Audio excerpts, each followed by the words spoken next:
riesgos del juicio político a los miembros del Jurado Nacional de Elecciones y como panelista al doctor Silvio Campana Segarra.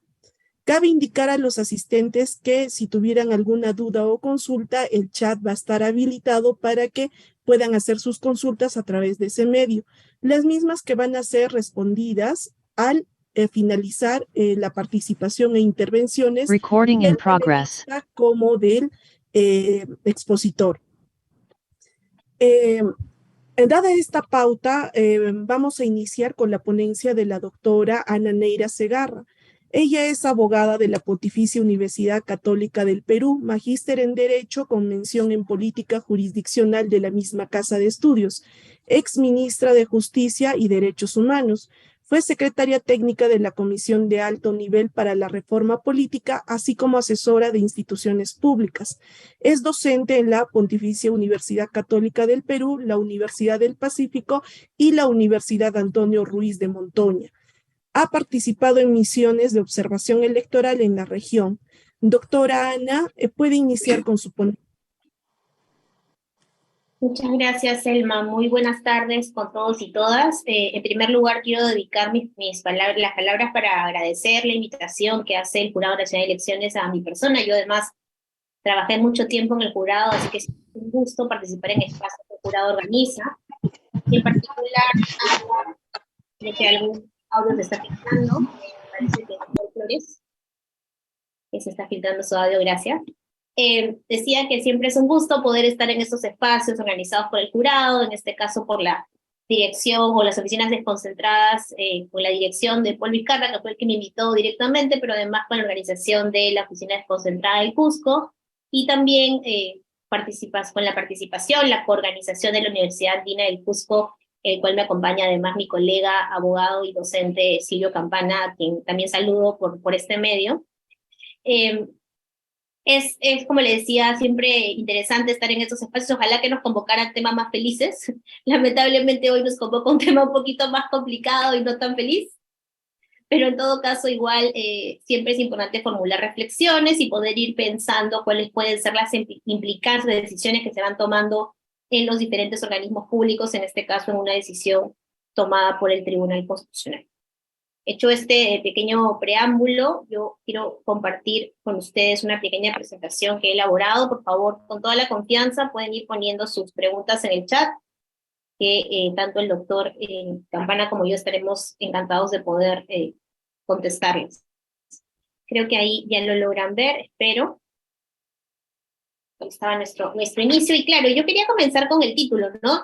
Ya de por sí, aquí tenemos un primer enfoque del tema que vamos a abordar, pero yo quisiera también que retrocedamos unos pasitos para ver cómo llegamos a este momento específicamente, ¿no? Cómo es que hoy aparentemente habría un cierto consenso en el Perú, en el Congreso, en el Tribunal Constitucional, de que es positivo, por lo menos necesario, establecer una posibilidad de juicio político a los miembros del Jurado Nacional de Elecciones, ¿no?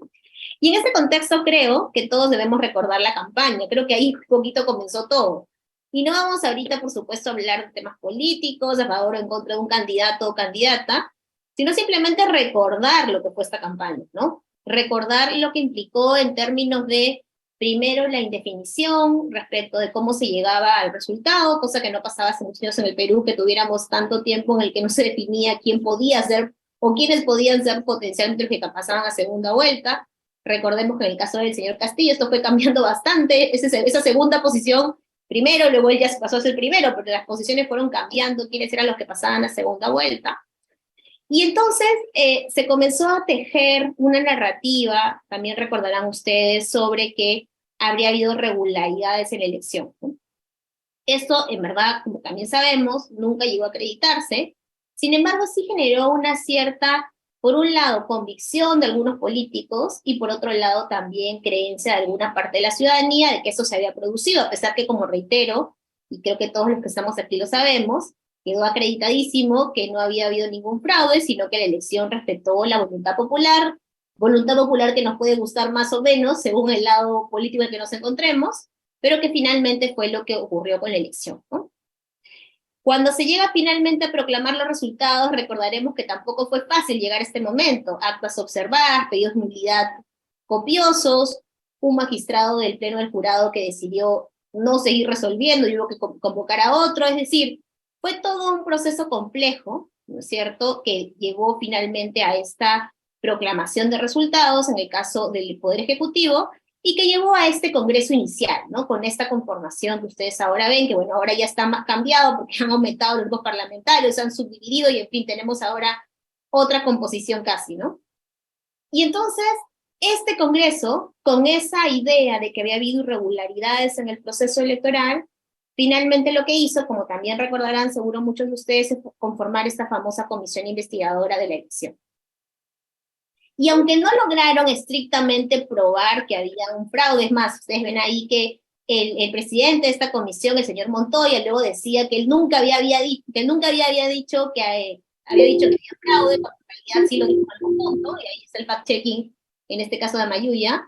En todo caso, generó esta sombra que probablemente, por lo menos desde mi lectura, fue creando este contexto que lamentablemente ha ido creando cierta aceptación, o por lo menos incluso cierta búsqueda de determinados políticos para llegar a señalar que esto es deseable, posible, o por lo menos que se tiene que hacer porque es importante, ¿no?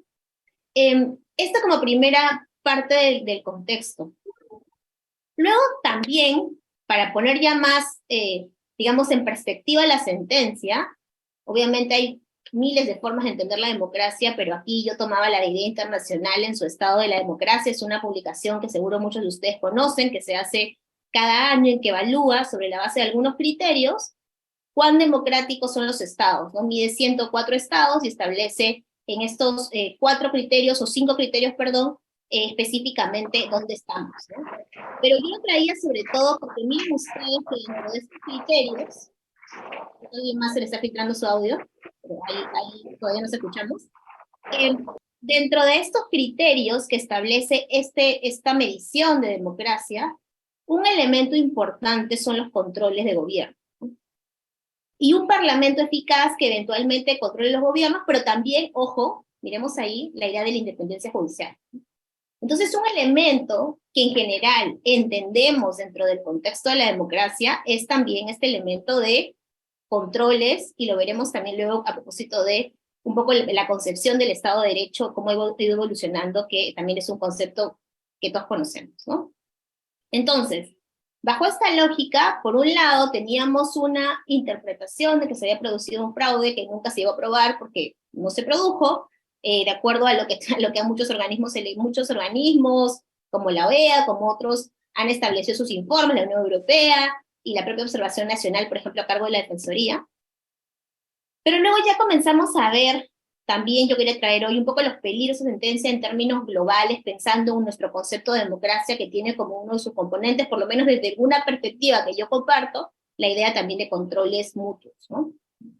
Y en esa lógica, entonces, nosotros nos damos cuenta, tenemos desde la concepción básica del Estado de Derecho, ¿no es cierto?, en que hablábamos de una separación o división de poderes, ya comenzábamos a considerar que tenía que haber alguna suerte de separación, efectivamente, pero que progresivamente fue avanzando ya a la idea de en un Estado constitucional, de checks and balance, pesos y contrapesos, en el contexto ya no de una división estrictamente, sino más bien de una separación de funciones, si vemos la segunda casilla, ¿no?, que está por aquí.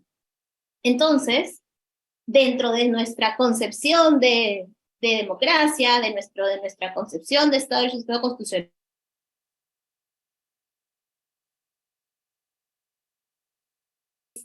mutuos entre los poderes, entre los organismos públicos. Sin embargo, esta sentencia parecería estar poniendo eso un poquito en cuestión. Y ahora lo veremos en qué términos, ¿no? La sentencia, como saben, es relativamente reciente. Yo a quienes no la han leído los animo a que la revisen, porque igual creo que nos permite de alguna manera conocer el razonamiento de los magistrados sobre este punto. Probablemente, si si coinciden con mi enfoque para generarnos un poco de preocupación, probablemente para otros sí les parece que está bien. En general, hay algunas cuestiones que creo que vale la pena resaltar para que finalmente podamos tomar, según lo que consideremos, nuestras propias opiniones al respecto, ¿no? Miren ustedes y recordemos en realidad cómo empieza esta sentencia, cómo empieza este caso, ¿no? Lo que había ocurrido, ¿no es cierto?, es que el Congreso acude al tribunal diciéndole: el Poder Judicial está afectando mis competencias. El Poder Judicial no me está dejando a mí ejercer mis competencias, que son de diferentes tipos. Legislativas, de control político, que tiene que ver con las comisiones investigadoras sobre el antejuicio y juicio político, o comisiones especiales, ¿no? El tribunal dice, como punto de partida de su razonamiento, que estas competencias son exclusivas. Y entonces ya nos va dando una pista también de qué está pensando el tribunal cuando estructura su razonamiento.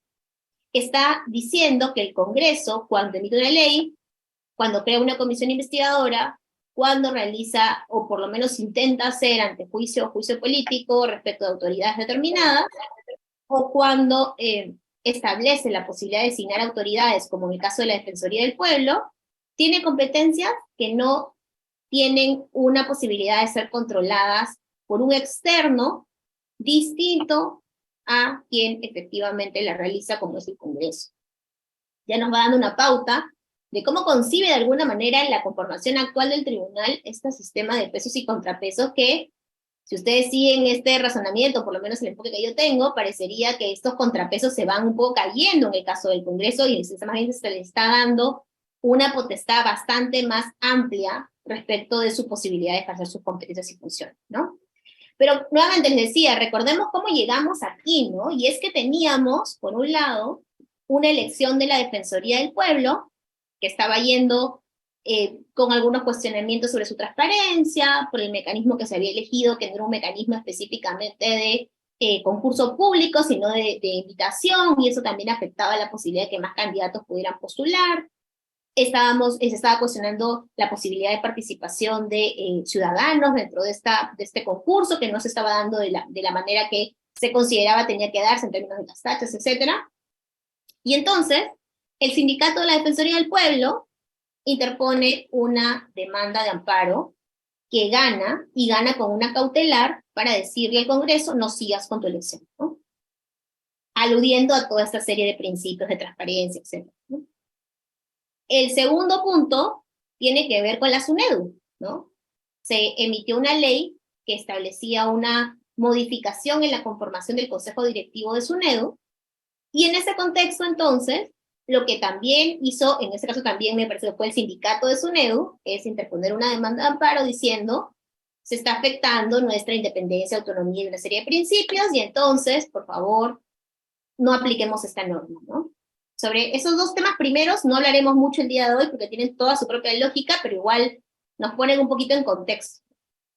El tema sobre el cual vamos a hablar hoy, sobre todo, es el que tiene que ver justo con esta competencia que el tribunal llama de control político y que tiene que ver con la investigación de asuntos de interés público y con el antejuicio y juicio político, en este caso enfocado expresamente en temas electorales y en el pleno del jurado, y sobre todo en su presidente, al cual dedican importantes párrafos y fundamentos dentro de la sentencia, ¿no?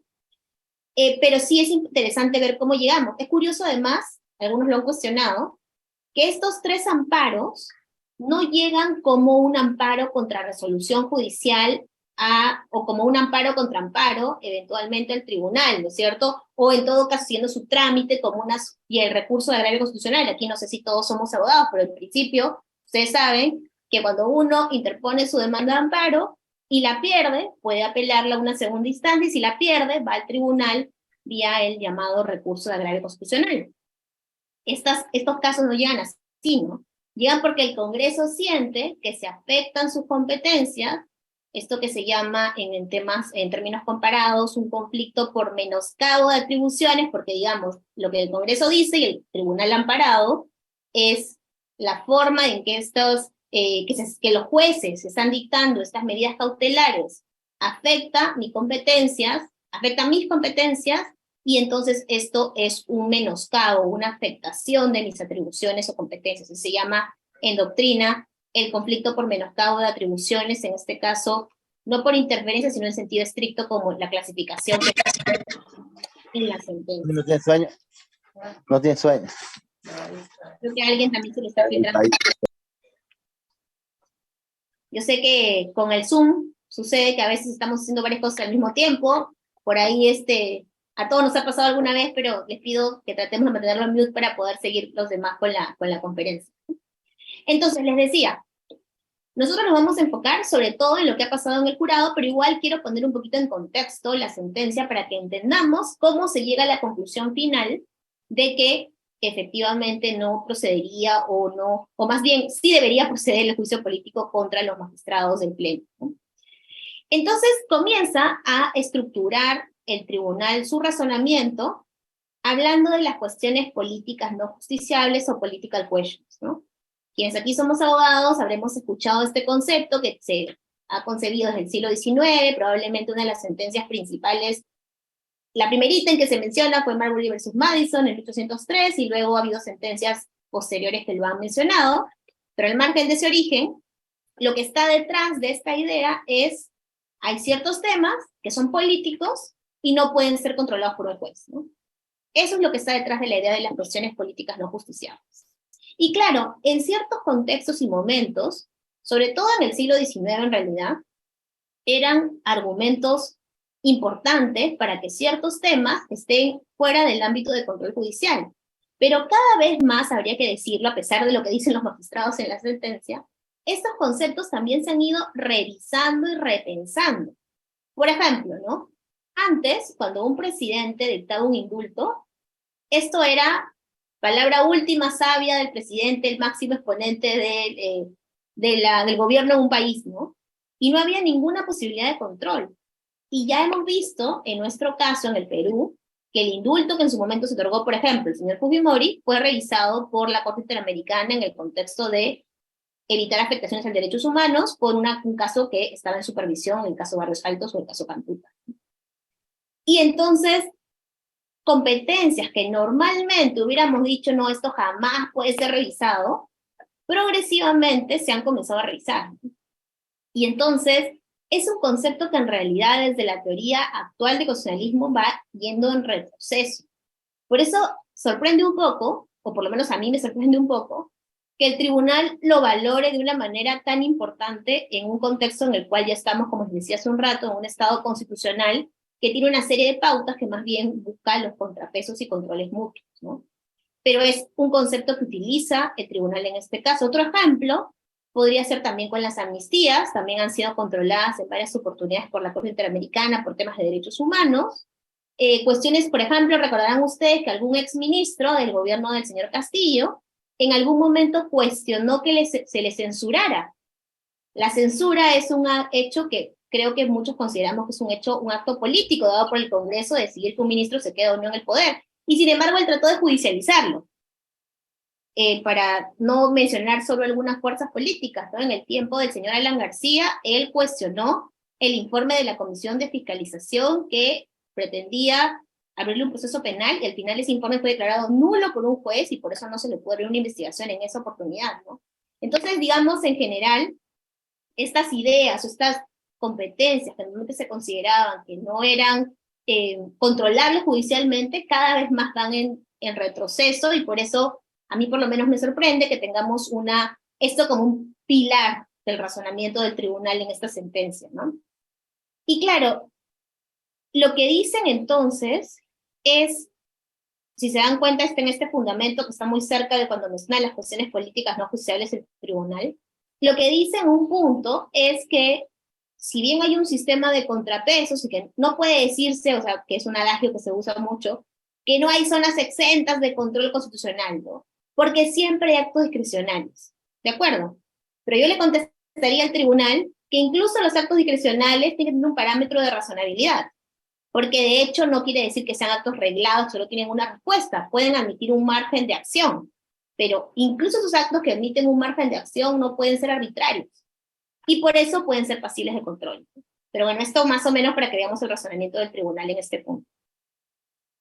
Luego, otra idea importante del tribunal en la sentencia es que el control constitucional no es solo judicial. O sea, lo que ellos aceptan es que tiene que haber control, pero dicen que el control no es solo judicial, que el control judicial se da en todo caso si hay una vulneración de derechos fundamentales, pero no necesariamente todo acto tiene que ser controlable judicialmente, ¿no? Y establecen una serie de supuestos que ellos consideran judicializables, o sea, que pueden ser revisados por jueces, ¿no? El antejuicio por su carácter político jurisdiccional, el juicio político, y eventualmente para de contar un poco ahí, salvo por las ideas en los que haya eventualmente afectación directa de los derechos fundamentales, como dice en la última frase. Entonces, de alguna manera lo que está diciendo en este caso el tribunal es que el ámbito de control posible de este tipo de competencias es solo en supuestos de vulneración de derechos fundamentales, no en otro tipo de supuestos, ¿no? Sobre esto nuevamente podemos coincidir o discrepar. Yo personalmente discrepo porque creo que estamos quitando posibles controles y contrapesos a órganos que evidentemente, como todo órgano público, pueden excederse en sus competencias, ¿no? Y ya cuando relacionamos la sentencia directamente con lo que tiene que ver más con el Jurado Nacional de Elecciones y en este punto en específico, yo primero quiero recordar un poco cuál es el ámbito en el que está esta sentencia que también se menciona en términos normativos, ¿no? La Constitución reconoce que el Congreso puede iniciar investigaciones sobre cualquier asunto de interés público a través de las llamadas comisiones investigadoras, ¿no? Esto está establecido de este modo en la Constitución y parece ser algo que en realidad, a pesar de lo que diga el tribunal, no está en cuestión, ¿no? Creo que nadie dice el Congreso no puede formar comisiones investigadoras, evidentemente lo puede hacer, pero nuevamente, como toda potestad, tiene que ser ejercida dentro de ciertos parámetros razonables y eventualmente también proporcionales, si creemos en que el ejercicio del poder también tiene esos límites.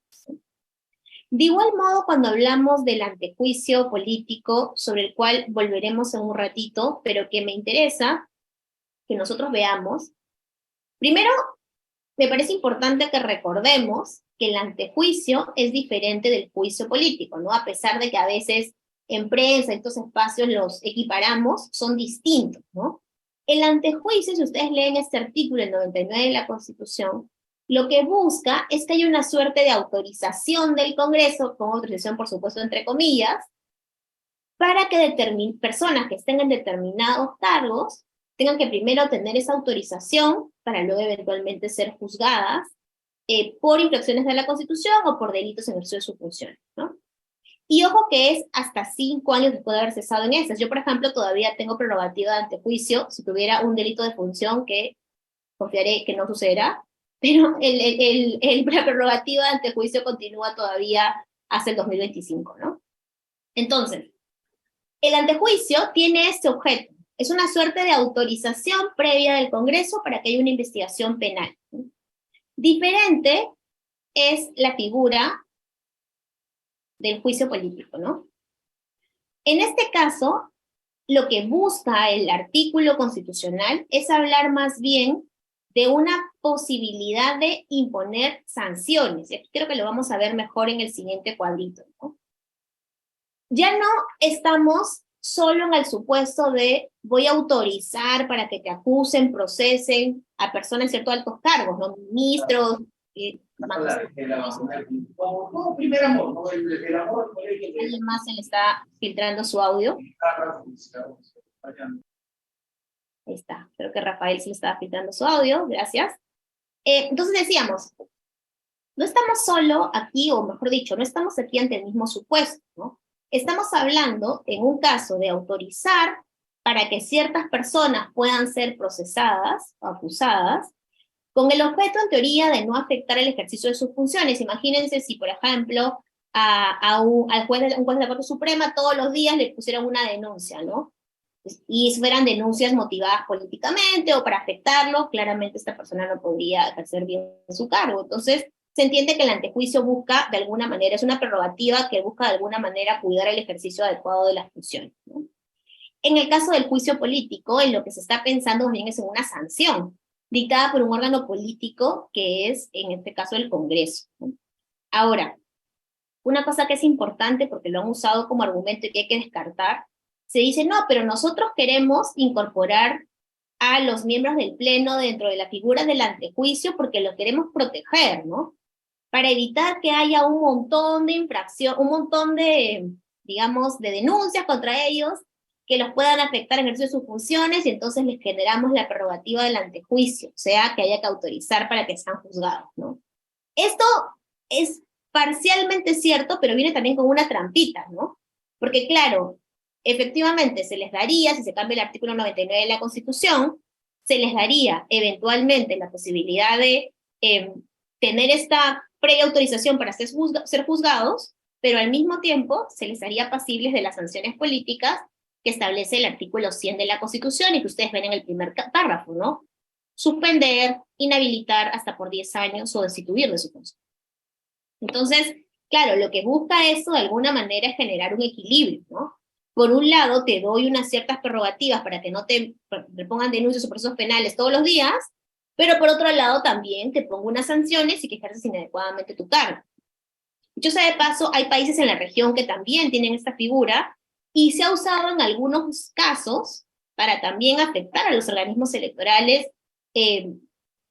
De lo que he revisado en los últimos tiempos, por ejemplo, destacan el caso de Ecuador y el caso de México, en los cuales hay juicio político contra los miembros de los organismos electorales.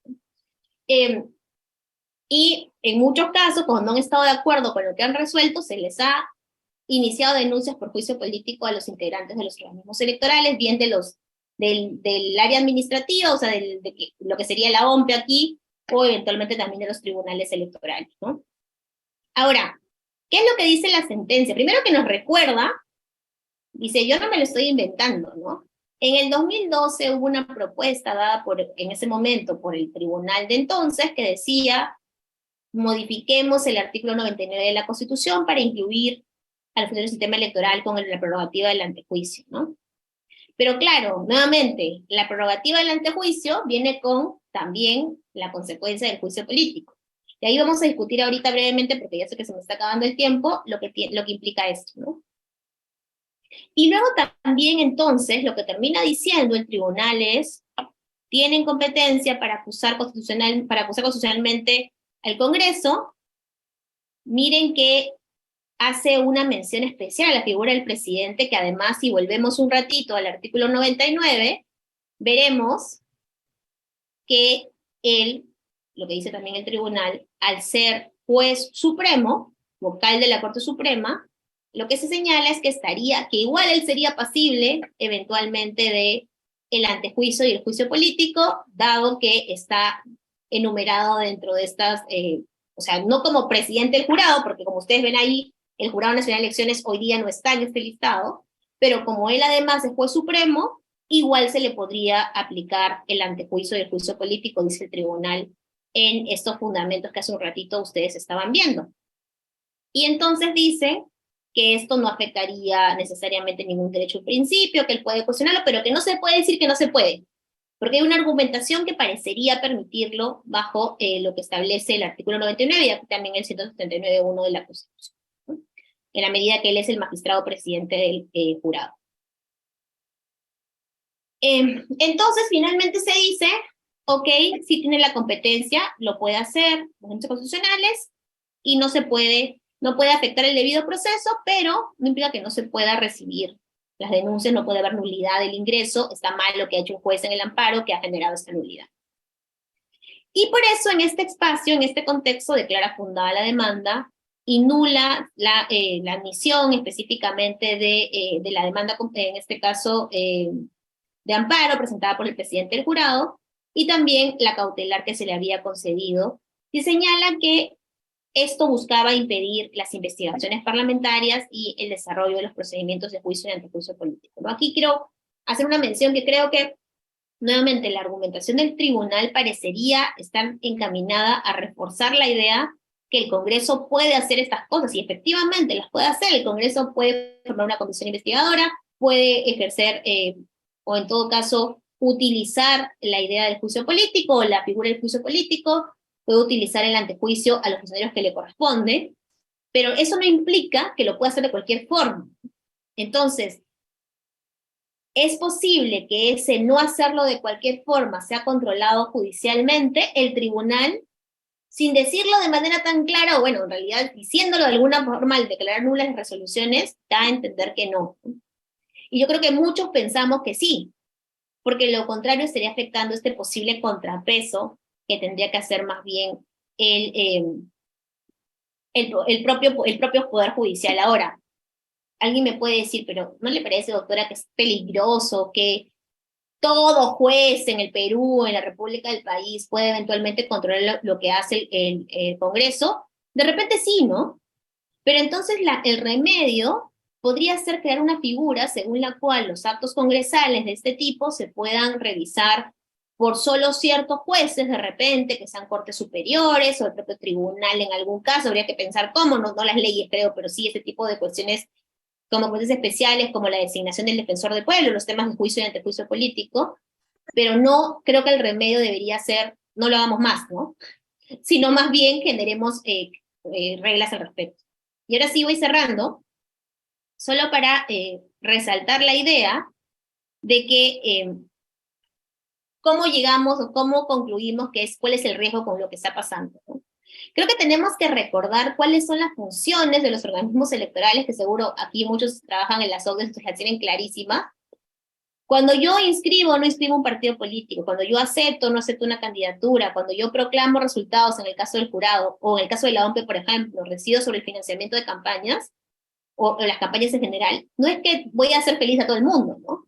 Evidentemente, algunos partidos políticos no van a ser felices con la decisión adoptada por el Pleno del Jurado, por la OMPE, o el Pleno revisando lo que ha decidido la OMPE. Bajo esa lógica, poner a los políticos a controlar a los organismos electorales con esas competencias que tienen es un peligro, ¿no?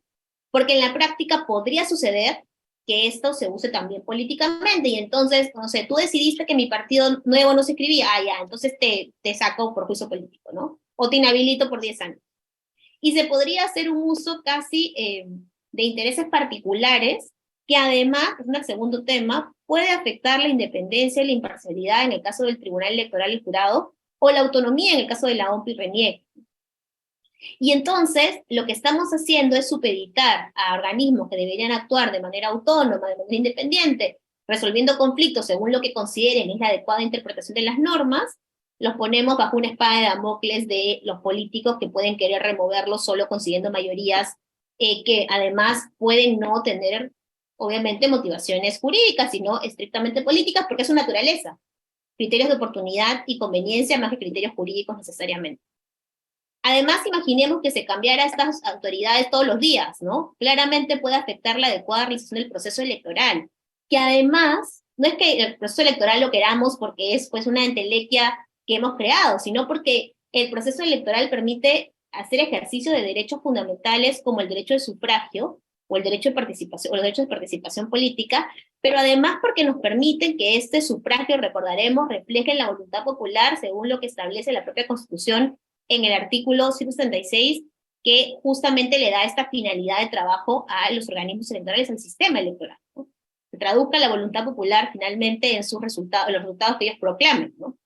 Y entonces, al final, el riesgo puede ser afectar la propia integridad del proceso electoral que se desarrolla adecuadamente, y también, que creo que no es una cosa poco importante, más en un país como este, en que tenemos tantos problemas de confianza, que se afecte la confianza en el proceso, la confianza en los organismos electorales, y entonces lo que estamos haciendo en la práctica es también mermar nuestra democracia al crear esta debilidad de los titulares de los organismos electorales, de los funcionarios magistrados del Tribunal Electoral, del Jurado Nacional de Elecciones en este contexto. Entonces, creo que esta sentencia tiene esos peligros.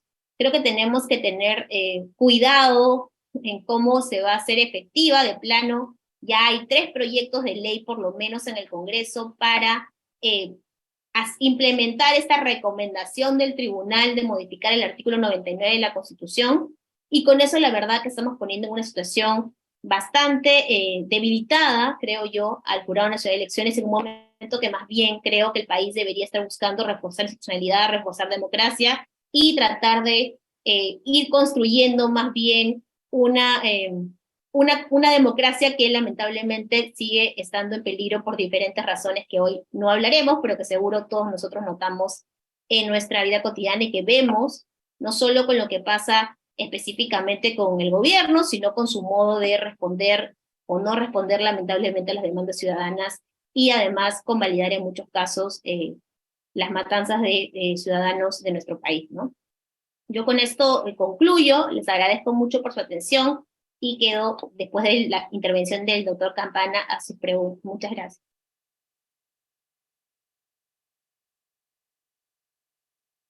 Muchas gracias, doctora Ana Cristina, por su exposición. Continuando con el programa, tenemos la participación del doctor Silvio Campana Segarra como panelista. El doctor Silvio es bachiller en Derecho y Ciencias Políticas, abogado y máster en Derechos Humanos por la Universidad de Alcalá de Henares, España, y la Pontificia Universidad Católica del Perú. Ejerció como defensor del pueblo para las regiones de Cusco, Puno, Madre de Dios y Apurímac durante 17 años y como gerente de defensa del ciudadano en la Municipalidad Metropolitana de Lima entre el 2019 y 2022.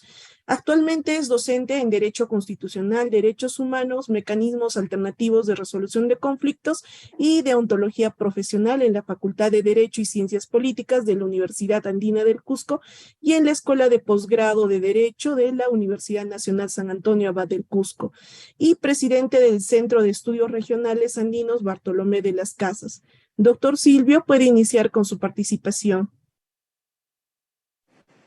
Muchas gracias, doctora Selma. Doctora Ana, ¿cómo está usted? Un gusto volverla a ver. Bueno, y primero yo creo que felicitar a la doctora por una brillante exposición. Ha sido muy ordenada y bastante esquemática y creo que nos sitúa en el tema de fondo, ¿no? Lo que está atrás, y tal como nos cursaron la invitación, es el riesgo del juicio político a un órgano que es de carácter independiente.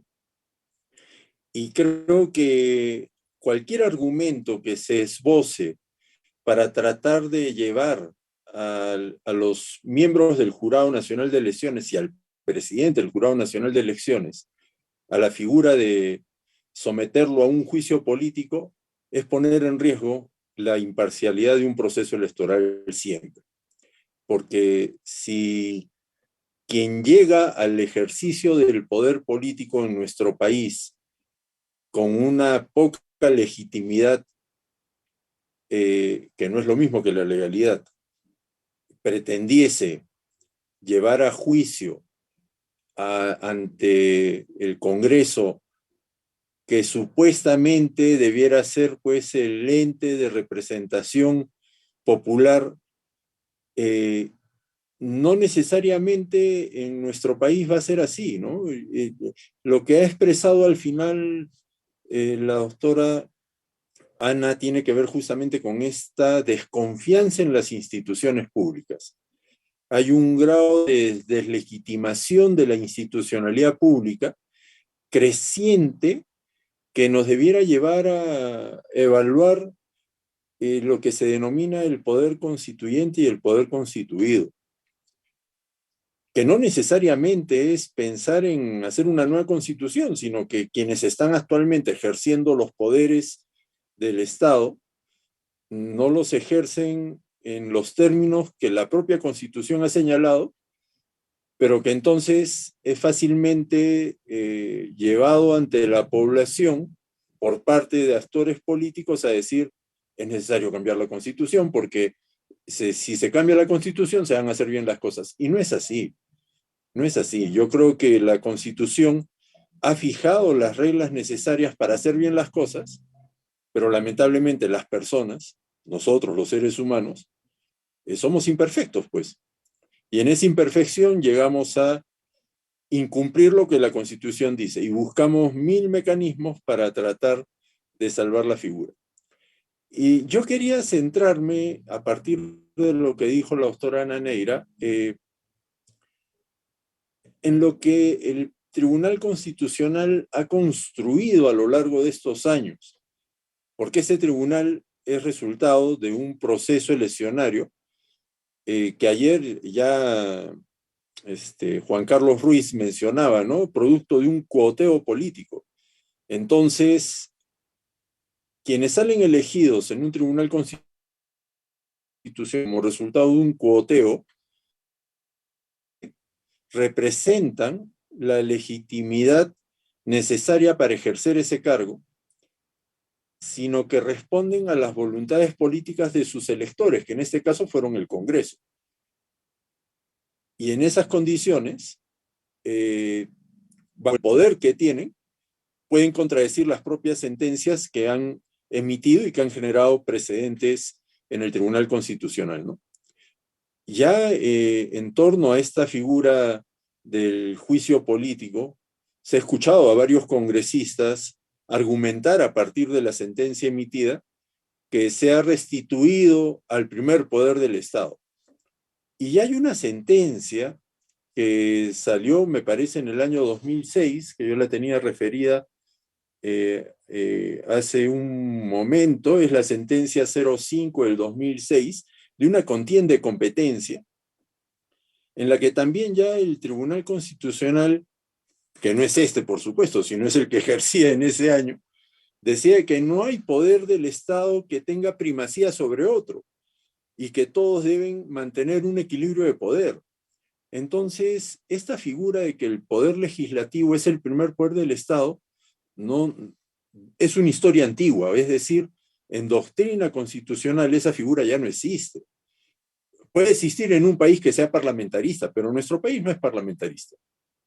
Nuestro país es básicamente presidencialista y que tiene un Congreso, sí, pues, que puede ejercer ciertos poderes, etcétera, pero la idea de nuestra democracia está expresada en el artículo 43 de la Constitución, donde dicen el equilibrio de poderes. Entonces, el Poder Judicial es un contrapoder al Poder Legislativo y al Poder Ejecutivo. ¿El Poder Ejecutivo qué hace? Administrar la cosa pública. El Poder Legislativo dicta leyes y ejerce fiscalización. Y el Poder Judicial es el que se encarga de decirle a ambos, oiga, por si acaso cumplan las leyes, cumplan la Constitución, cumplan las leyes. Y cuando digo cumplan la Constitución, no me estoy refiriendo al Tribunal Constitucional, porque también el Tribunal Constitucional con esta sentencia, de una u otra manera contraviene lo que nuestra Constitución señala como control difuso y control concentrado. Cuando se llega al Poder Judicial con una acción de amparo, porque la propia Constitución y las leyes que pertenecen al bloque de constitucionalidad han definido los procesos de garantías constitucionales, y el Código Procesal Constitucional es una de ellas, señalan pues de que la acción de amparo se ve en el Poder Judicial, no se ve en el Tribunal Constitucional. El Tribunal Constitucional va a ver la acción de inconstitucionalidad o la contienda de competencia. Pero entonces dejemos que el Poder Judicial termine con el proceso de amparo, porque además este tribunal lo que ha hecho es asumir conocimiento de una causa pendiente. Y eso es ir contra la propia Constitución. Nadie puede abocarse conocimiento de causas pendientes en el Poder Judicial, ni el Tribunal Constitucional. Y en este caso el Tribunal Constitucional ha querido meterse en las atribuciones del Poder Judicial, desconociendo las funciones del Poder Judicial, para decirles ya, basta, no sigas con estos juicios, porque acá mando yo. Y como mando yo, voy a decirle ahora a todos, no se metan, porque quien manda totalmente es el Congreso. Y creo que se ha roto el equilibrio de poder. A mí, personalmente, me causa pena, ¿no? Por el país y por la justicia en el país, como un tribunal constitucional ha claudicado a principios que debieran garantizar el funcionamiento de la institucionalidad pública. Creo que allí está el problema en nuestro mandato. Ayer Juan Carlos hablaba de la sentencia y de los riesgos que ésta afectaban los derechos fundamentales.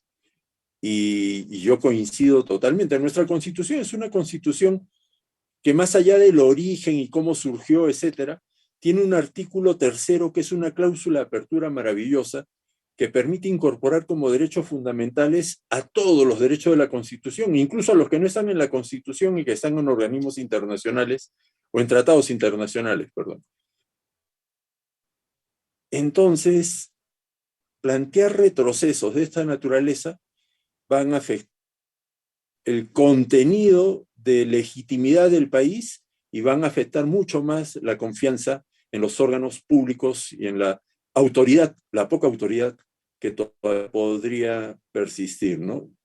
Yo con los años de experiencia en la gestión pública, creo que estos avatares sujetos al manoseo político no son buenos. Y yo sí pensaría que pretender llevar a juicio político al Jurado Nacional de Elecciones, a los integrantes o al titular que ejerza la presidencia, no es necesario, porque las leyes actualmente permitirían llevar a juicio a cualquier funcionario del Jurado Nacional de Elecciones sin necesidad de un antejuicio, porque sus funciones son muy puntuales. Entonces, a partir de esas funciones, podrían ser llevados a proceso sin necesidad de un antejuicio. La figura del antejuicio, como bien lo ha dicho Ana, es la figura más bien de querer meter presión desde un Congreso que en este momento tiene muy poca legitimidad y que lamentablemente no es una buena figura política. Y para concluir, porque tengo un corazón defensorial de muchos años, el tema de la Defensoría del Pueblo también es un desparpajo, pues, ¿no? A mí me ha, y lo he conversado con algunos miembros en la Defensoría, trabajadores, creo que la salida está en que, como es una causa pendiente y que no ha sido concluida y se ha agotado la vía interna, el sindicato tendría toda la posibilidad de llevar esto ante el sistema interamericano, ¿no? A través de la Comisión Interamericana y la Corte Interamericana para sacar una resolución pronta que paralice todo este tema.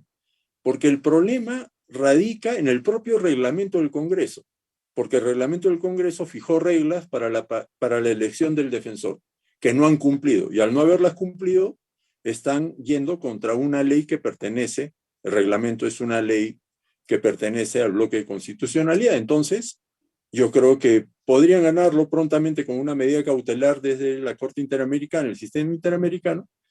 Pero bueno, ese es otro tema que no es materia de lo que nos han convocado por el tema del juicio político. En conclusión, yo no estaría de acuerdo con un tema de llevar a juicio político a los miembros del jurado, ¿no? Muchas gracias.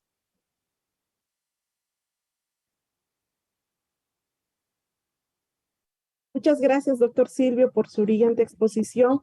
Vamos a verificar, continuando con el programa, si es que en el chat hay alguna consulta o duda para que puedan absolverla.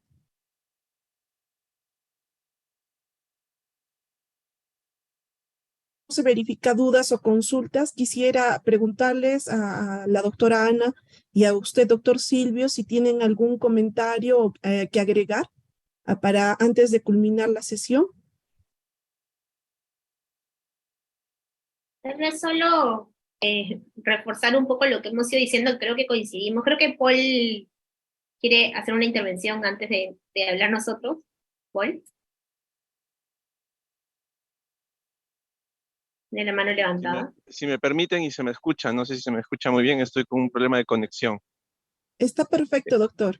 Bueno, muchas gracias, doctora Selma, a la doctora Ana Neira, un saludo y agradecerle por haber participado en este evento, y al doctor Campana también, porque la verdad que ha sido muy, muy interesante escuchar a ambos en sus apreciaciones sobre una sentencia pues que está en discusión en la actualidad, ¿no? Y ver qué es lo que va a pasar luego de que esta sentencia ha sido emitida, qué va a pasar en los próximos días.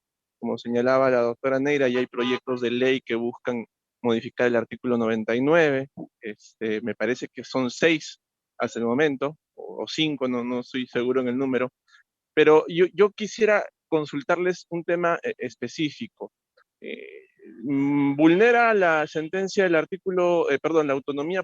Sí, pero también no se tiene que relacionar la autonomía con la independencia de los órganos jurisdiccionales, y en este caso del jurado, que es el órgano supremo de interpretación en materia de, perdón, de juzgamiento en materia electoral. porque ya la Corte Interamericana y la Comisión Interamericana han señalado que los jueces no pueden estar sometidos a control político, porque ellos son órganos jurisdiccionales, o sea, un juez no resuelve en base a criterios políticos, resuelve en base a criterios jurídicos, a la norma, a la ley, a la Constitución.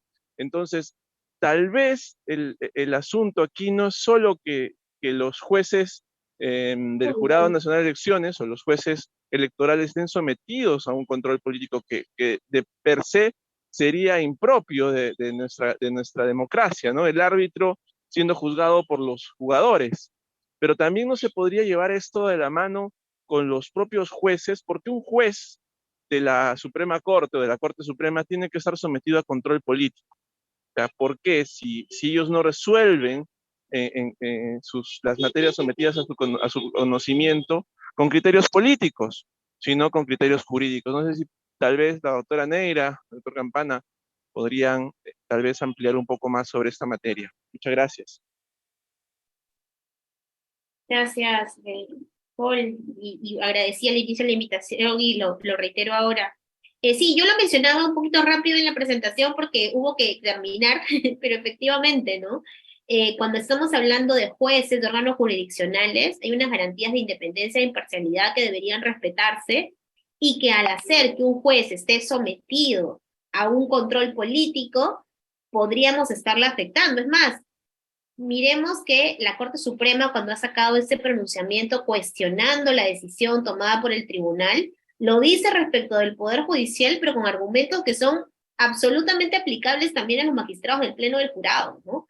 Porque lo que se está haciendo de alguna manera es decir, ya no resuelva sobre la base del derecho, sino casi resuelve sobre criterios políticos y te quieres quedar en el cargo, ¿no? Obviamente los magistrados del Pleno no lo van a hacer, y por eso es que probablemente terminen siendo removidos, porque lo que va a pasar es que quienes son los políticos y no estén conformes con estas decisiones, eventualmente les van a querer controlar políticamente una decisión jurisdiccional o jurídica, ¿no? Y esto claramente también tiene un choque incluso de naturalezas en términos de las decisiones, ¿no? Evidentemente eso tampoco se analiza en la resolución. Hubiera sido interesante ver si había algún tipo de análisis sobre las prerrogativas que también tienen los magistrados del Pleno por ser magistrados del Pleno. Más bien parece, no sé, Silvio, si usted coincide con mi idea, pero pareciera como más bien quieren quitarles todas las protecciones posibles, sobre todo al presidente del jurado en algún punto, diciendo que de todas maneras se le puede hacer juicio político, ¿no? Entonces sí, yo creo que definitivamente hay una afectación no solo potencial, sino casi efectiva de la independencia que podría darse si esto finalmente se aprueba, como parece que el Congreso, yo había visto hasta 3, pero ya nos alerta Paul que tenemos ya hasta 6 presentados. Eso de mi lado, gracias.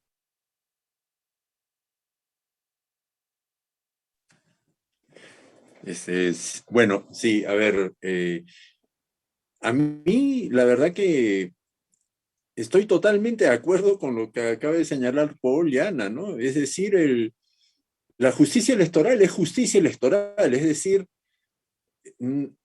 tiene que obrar de acuerdo a lo que la ley dice y a lo que la doctrina electoral puede haber fijado y a los precedentes electorales, en fin. Entonces, pretender someterla a juicios políticos es algo que no cabe, y ya lo señaló Paul, es decir, ya el sistema interamericano se ha pronunciado reiteradamente en los casos tanto de Venezuela y otros en América Latina que han sido materia de investigación en temas electorales, en justicia electoral, y no de ahora, sino hace más de 20 años. Es decir, estas causas merecen un conocimiento específico y un trámite específico. No es justicia común, es justicia electoral. Y si vemos la sentencia, yo lamentablemente, y no sé si coincides conmigo, Ana, ¿no? Pero leer este numeral cuarto del fallo, yo me siento casi como si el Tribunal Constitucional fuera una especie de tribunal de la Santa Inquisición, ¿no? Hacer de conocimiento de la Junta Nacional de Justicia la presente sentencia y la conducta funcional de los jueces que han intervenido para que los lleven al cadáver o cuelguen, ¿no? Eso no tiene sentido. Es casi decir, estos pues están haciendo brujería y hay que someterlos pues, ¿no?, a la Santa Inquisición y la sanción correspondiente. Imagínense si eso se pretende hacer con jueces, que no estamos hablando de jueces, los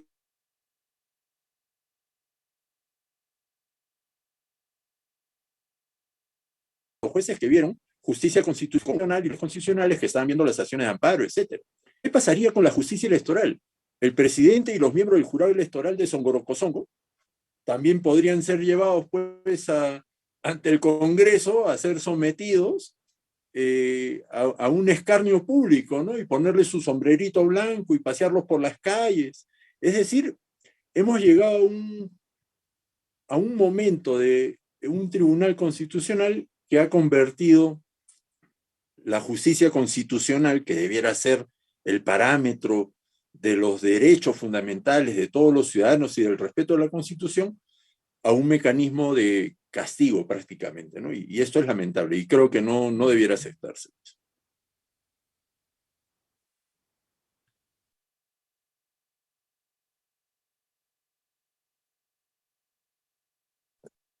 A nombre del Jurado Nacional de Elecciones y de la Universidad Andina del Cusco, agradecemos a usted, doctora Ana, a usted, doctor Silvio, por su participación en este seminario académico y esperamos contar también con ustedes a futuro en otras exposiciones, en otros eventos que podamos estar organizando.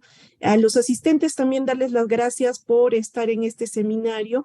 Con ello habríamos culminado, damos por concluida esta sesión.